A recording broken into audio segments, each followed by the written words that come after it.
चुनाव आते हैं तो आपको कल्पना में भी नेताजी हाथ जोड़े नजर आते होंगे ही, लेकिन 28 सीटों के उपचुनाव में हाथ जोड़ने वाले नेता 2 कदम आगे बढ़ गए। अब ये उनकी शंका है, ये और मजबूरी है कि वोटर को मनाने के लिए उम्मीदवार सीधे दंडवत हुए जा रहे हैं। आज सांवेर सीट से सिलावट समारोह पूर्वक दंडवत हुए, पहले ऐलान किया और फिर जनता के सामने नतमस्तक। अब सवाल यह है कि क्या है ये नेताओं का इमोशनल ड्रामा है या फिर वाकई सरेंडर हो गए नेताजी। देखिए।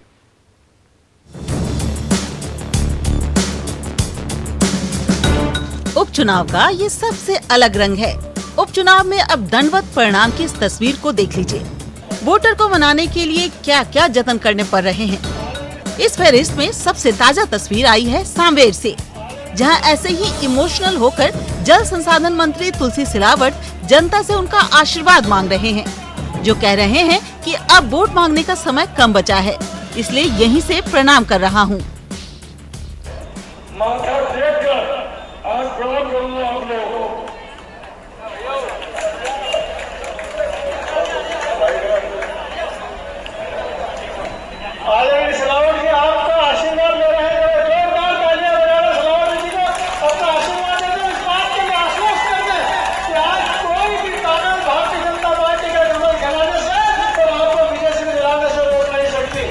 सांवेर में दिग्गजों की सांख दांव पर लगी है। सांवेर में दोनों ही सियासी पार्टी अपना अपना दमखम दिखा रही हैं।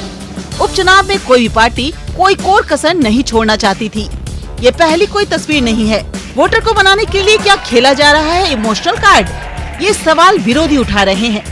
सांवेर से पहले करैरा से भी तस्वीर आई थी, जब करैरा से बीजेपी कैंडिडेट जसवंत जाटव तो मंच से ही इमोशनल हो गए थे। बार बार कह रहे थे, मुझसे कोई गलती हो गई हो तो मुझे माफ कर दीजिए।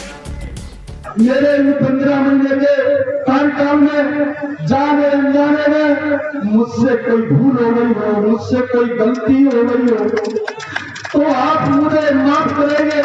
मैं तो महाराज साहब का अनुयायी हूँ। और फिर ऐसे ही मंच से दंडवत प्रणाम करते जनता से आशीर्वाद मांग रहे थे कि अब की बार फिर से करैरा की जनता जीत का आशीर्वाद दे।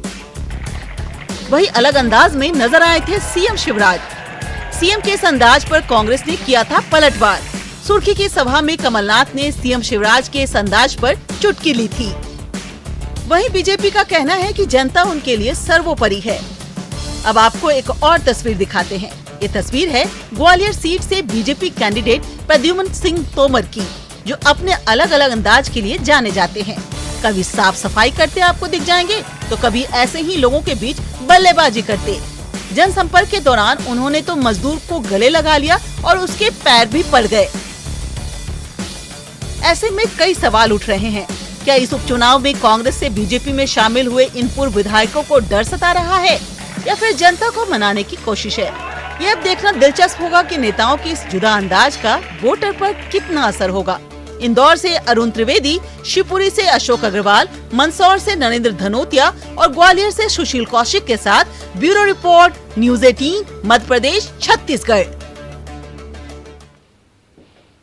तो इन तस्वीरों को देखकर कहा ही जा सकता है कि तेरी जय हो वोटर भैया, घुटने टेकूं माथा टेकूं, पार लगा दे नैया, तेरी जय हो वोटर भैया। अब बात उस खास सीट की जो वाकई बेहद खास है, और ये सीट है भांडेर।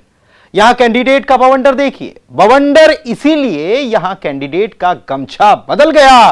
चुनाव चिन्ह भी बीजेपी को कोसने वाले फूल खिलाने के लिए एड़ी चोटी का जोर लगा रहे हैं। हाथ को कमजोर करने की बात करने वाले अब हाथ को जिताने की बात कर रहे हैं, और हाथ का साथ देने वाले महेंद्र बौद्ध कर रहे हैं हाथी की सवारी। इस त्रिकोणीय मुकाबले वाली भांडेर सीट पर तीनों पार्टियों में उम्मीदवार दल बदल कर आए हैं। क्या इस सीट पर बीएसपी के महेंद्र बौद्ध ने पूरा राजनीतिक समीकरण बदल दिया? दिखाते हैं खास रिपोर्ट आपको।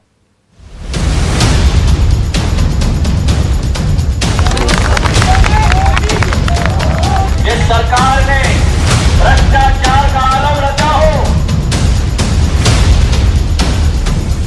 जो कमल को कोसते थे वो अब जनता के दरबार में फूल खिलाने की गुहार कर रहे हैं। जो हाथ के खिलाफ आवाज बुलंद करते थे अब हाथ जोड़कर हाथ का साथ देने की वकालत कर रहे हैं। तो कोई हाथ का साथ छोड़कर हाथी की सवारी पर सवार हो गया है। ये दिलचस्प चुनावी रंग है भांडेर सीट का, जो चुनावी मौसम में दल बदल में सबसे अलग हो गई है। भांडेर विधानसभा सीट पर 3 प्रत्याशी दल बदल वाले हैं।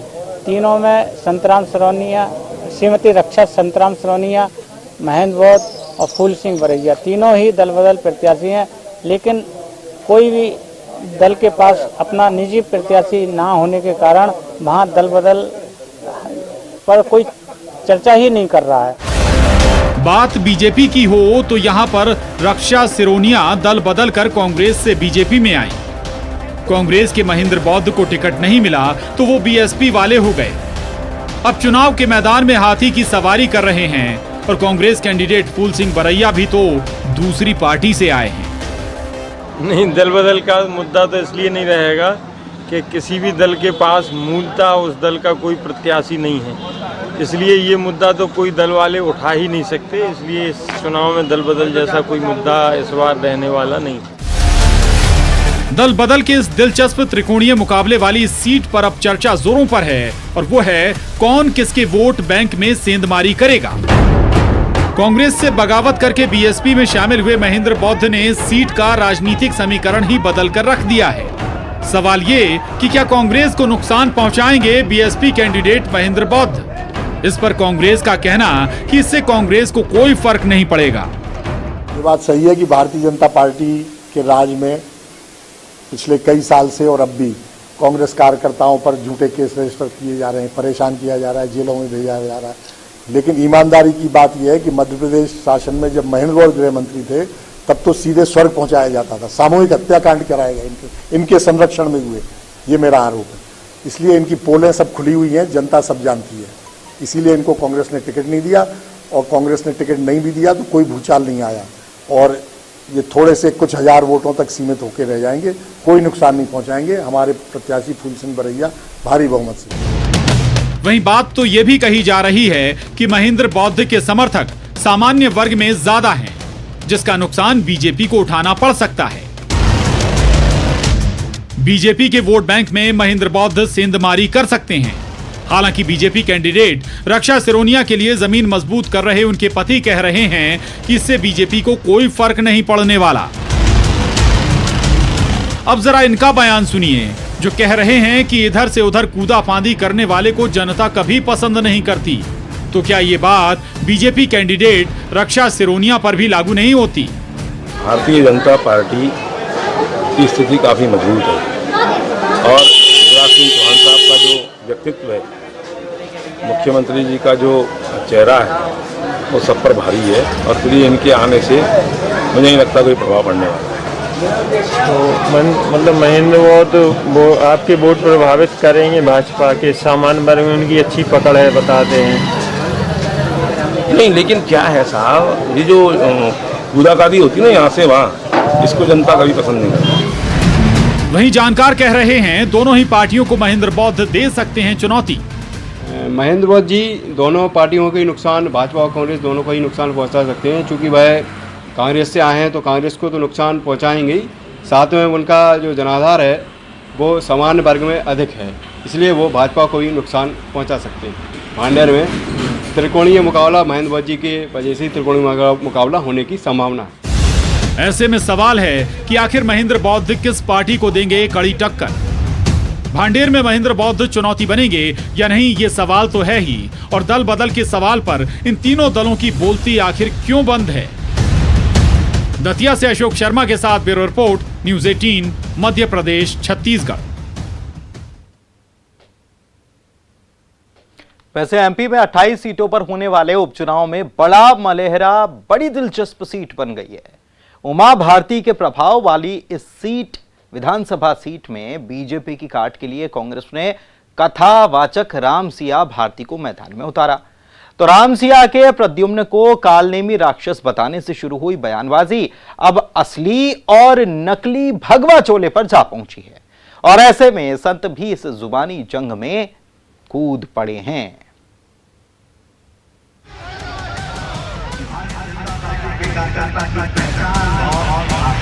मुझे पूछेंगे कि बड़ा मलेहरा में क्या होने वाला है। भगवा पहनने से, मैं बार बार कहता हूँ कि भगवा पहनने से भी संत नहीं हो जाता। कंप्यूटर बाबा घूम रहे हैं, मिर्ची बाबा घूम रहे हैं, ऐसे बहुत से बाबा घूम रहे हैं, सब संत थोड़ी है, सब साधु थोड़ी है। भगवा के वेश में बहुत से लोग अब जानते हैं क्या क्या हो जाता है। बड़ा मलहरा से बीजेपी उम्मीदवार प्रद्युम्न सिंह लोधी का ये वो बयान जो कांग्रेस उम्मीदवार रामसिया भारती के एक हमले के जवाब में दिया गया, लेकिन इसी बयान ने प्रद्युम्न सिंह की परेशानियां भी बढ़ा दी।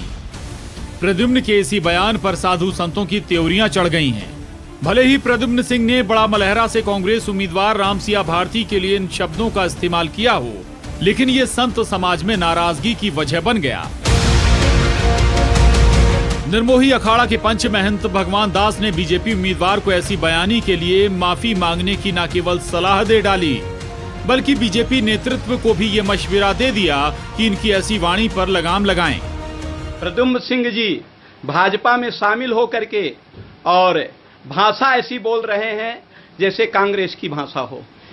मुझे ऐसा लगता है कि इन पे अभी भारतीय जनता पार्टी का सही रंग नहीं चढ़ा हुआ है और ये इनको बोलने का तरीका नहीं है अच्छा, इसलिए मैं इसका विरोध करता हूँ। पूरा साधु समाज विरोध करता है। इनको साधु समाज से माफ़ी मांगना चाहिए और राष्ट्रीय कार्यकारिणी को चाहिए कि इनके ऊपर अंकुश लगाएं। साधु संतों का विरोध करते हैं, भगवा का विरोध करते हैं, तो देखना हो तो दिखा दें हम। संतों के इस आक्रोश के बहाने कांग्रेस भी हमलावर हो गई। उसने न केवल इसे संतों का अपमान बताया, बल्कि इसे प्रद्युम्न सिंह को उनकी हार के डर की बौखलाहट करार दे दिया। कांग्रेस कहती है ऐसे में वो भगवाधारियों साधु संतों का भी अपमान कर रहे हैं। वो भूल जाते हैं कि बीजेपी में भी उमा भारती सहित कई भगवाधारी हैं। निश्चित रूप से प्रद्युम्न सिंह लोधी को अपनी हार का डर सता रहा है और उस हार के डर की वजह से अब साधु सन्यासी भगवा वेश पर भी अब आपत्ति दर्ज करा रहे हैं, जबकि उन्हें खुद याद रखना चाहिए कि भारतीय जनता पार्टी में तो उमा भारती से लेकर साधु रिदम्बरा तक सभी ने भगवा वस्त्र धारण किया हुआ है। उसके बावजूद भी अगर वे महिलाओं को और भगवाधारी और साधु संतों का सम्मान नहीं कर पा रहे, तो ये साफ दिख रहा है कि कहीं न कहीं उनकी हार उनके सामने है, जिस वजह से वो इस तरह की बयानबाजी दे रहे हैं। बड़ा मलहरा सीट पर होने वाला उपचुनाव रोज नए सियासी रंग बदल रहा है। मलहरा की लड़ाई भगवा चोले में तब्दील हो गई है। चुनाव प्रचार स्थानीय मुद्दों से हटकर भगवाधारी, संत, साध्वी, सम्मान, अपमान पर जाकर अटक गया है। सवाल ये कि आखिर वोटर की मूलभूत जरूरतों और जमीनी मुद्दों से क्यों भटक जाते हैं सियासतदान। छतरपुर से सुनील उपाध्याय के साथ bureau report, news 18, Madhya Pradesh, Chhattisgarh. Break के बाद आपका स्वागत है और आप देख रहे हैं चुनावी चकल्लस। ये उपचुनाव हर लिहाज से बेहद ही खास है। इस उपचुनाव में बयानों की बाढ़ हो या फिर नेताओं का जुदा अंदाज, पर क्या ये उपचुनाव महंगे खर्च के लिए भी जाने जाएंगे। 8 सीटों के उपचुनाव को लेकर मुख्य निर्वाचन पदाधिकारी ने राज्य सरकार से 40 करोड़ रुपए की मांग की है और ये 40 करोड़ के उस बजट के अलावा राशि है जिसका सरकार चुनाव के पहले ही प्रावधान कर चुकी थी। अब इस पर सियासत शुरू हो गई है। देखिए रिपोर्ट।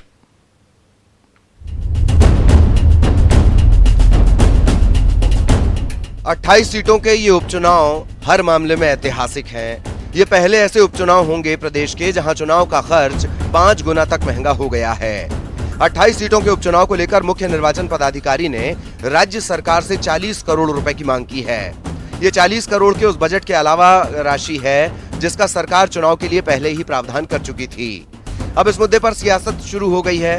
कांग्रेस पहले से ये कहती रही है कि कोरोना संकट के इस माहौल में ये उपचुनाव थोपे गए हैं। अब एक नजर में जान लीजिए खर्च क्यों बढ़ा। असल में बढ़ा हुआ खर्च कोरोना संकट के एहतियात का है। मतदान केंद्रों तक कर्मचारियों को फिजिकल डिस्टेंस के साथ भेजने के लिए परिवहन का खर्च बढ़ा है। एक दिन पहले पोलिंग स्टेशन सैनिटाइज होंगे, हर बूथ के दरवाजे पर थर्मल स्क्रीनिंग की जाएगी, वेटिंग रूम बनेंगे। इस बार महिला पुरुष के लिए अलग अलग पैरामेडिकल स्टाफ की तैनाती भी रहेगी बूथ पर। जो कर्मचारी ड्यूटी पर रहेंगे उनके लिए PPE किट खरीदा जाएगा। कांग्रेस विधायक कुणाल चौधरी ने कहा कि उपचुनाव दल बदलने वाले नेताओं की वजह से हो रहे हैं, लिहाजा वसूली भी उन्हीं से की जाए। मध्य प्रदेश पे लोकतांत्रिक मूल्यों का कत्ल करने वाले लोगों के कारण जो 5 गुना चुनाव का खर्च बना है, जिन्होंने अपने मत को बेचा, जनता को के मत को बेचा, आज उसकी कीमत फिर वापस जनता को भरनी पड़ रही है। ये खुद तो 35 से 50 करोड़ लेके अपने घर भरने का काम कर लिया, पर जनता की गाड़ी कमाई से 5 गुना खर्च फिर उपचुनाव हो रहा है। मेरा आग्रह है जनता से कि इनको सबक सिखाया ताकि आगे आने वाली पुश्तें याद रखें कि बिकाऊ लाल मिलावट रामों के साथ क्या होता है और कहीं ना कहीं लोकतांत्रिक मूल्यों का खर्च करने वालों के साथ क्या होता है, और क्यों ना ये चुनाव का खर्च इन बिकाऊ लाल मिलावट रामों से भरा जाए ताकि उसकी भरपाई करी जाए, क्योंकि इनने कमाया बहुत है। जो खर्चा लगे वो भारतीय जनता पार्टी के प्रत्याशियों के द्वारा लिया जाना चाहिए। उपचुनाव के 5 गुना महंगा होने पर कांग्रेस के आरोप पर बीजेपी का पलटवार कि सत्ता में रहते हुए कांग्रेस ने भी 100 से ज्यादा राज्यों की सरकारों को भंग किया, कांग्रेस पर करोड़ों की वसूली निकलेगी। कांग्रेस के ही सदस्य और विधायक 25 ने अपने पदों से त्याग पत्र दिया, संवैधानिक अधिकारों लोकतांत्रिक अधिकारों का इस्तेमाल किया। कांग्रेस ने तो 100 से ज्यादा चुनी हुई सरकारें भंग कर दी, केवल ये इनकी पार्टी की नहीं थी। और इन सरकारों को भंग करने पर समय समय पर सुप्रीम कोर्ट ने इनका गलत दुरुपयोग करना बताया भी कि संविधान की धारा 356 का दुरुपयोग करने वाली कांग्रेस की सरकार रही है, सुप्रीम कोर्ट ने जताया बताया। तो जो लोकतंत्र की हत्या करने वाले हों, 100 से ज्यादा सरकारें भंग करने वाले हों, तो उनसे तो लाखों करोड़ रुपया हर्जाना बनता है इस देश के खजाने के लिए। इसमें दो राय नहीं कि ये उपचुनाव एमपी की राजनीति के दो बड़े सियासी दलों का भविष्य ही तय नहीं करेंगे। इस बार उम्मीदवारों के साथ चुनाव 28 सीटों पर वोटर का भी बड़ा इम्तिहान लेंगे। भोपाल से अनुराग श्रीवास्तव के साथ bureau report, news 18 Madhya Pradesh Chhattisgarh. इधर कांग्रेस के वचन पत्र की पहली तस्वीर सामने आई और उसके बाद तो सियासी गलियारों में शुरू हो गई चकल्लस। भाई 2018 के वचन पत्र में कांग्रेस के स्टार रह चुके राहुल गांधी जो कांग्रेस के वचन पत्र से आउट थे, अब नवरात्र पर कांग्रेस राहुल गांधी की तस्वीरों के साथ वचन पत्र की रीलॉन्चिंग करने की तैयारी में। वचन पत्र आने से पहले शुरू हो गई है सियासत भी, देखिए।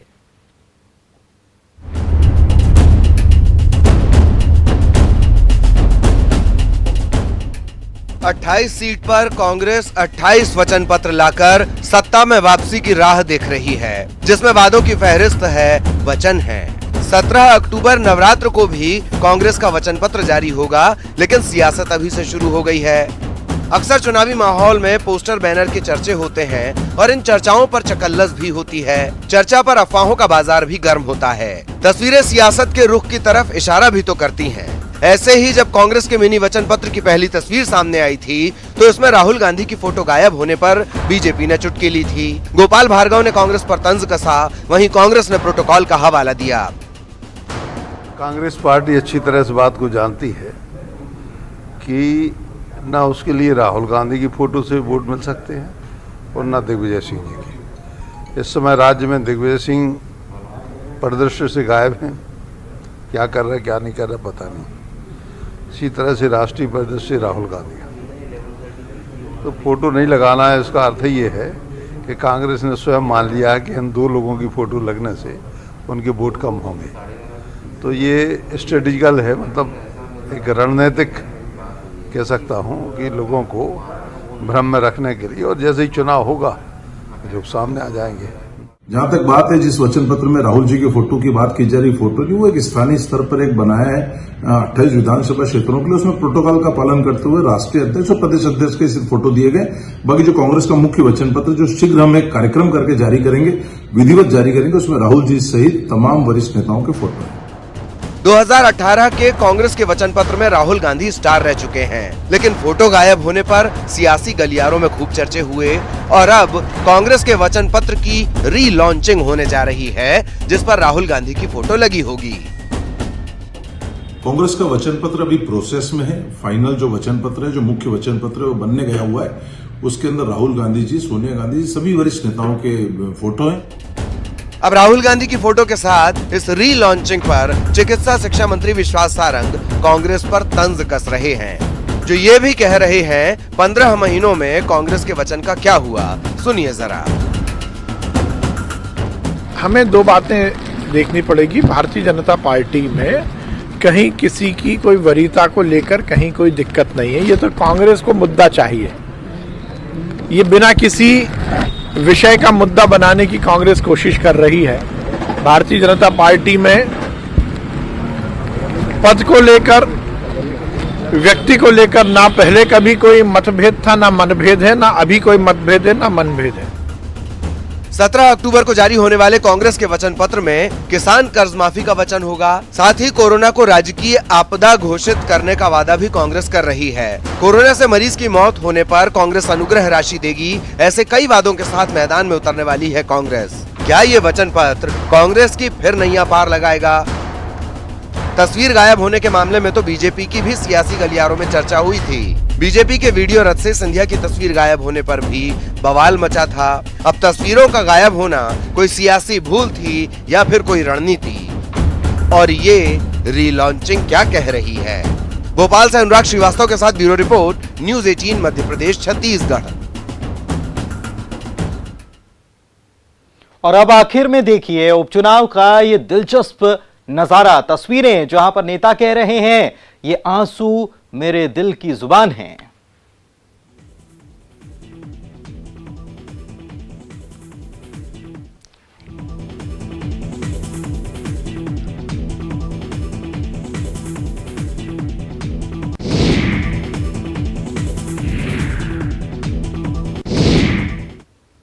और चुनावी चकल्लस में आज के लिए बस इतना ही। नमस्कार।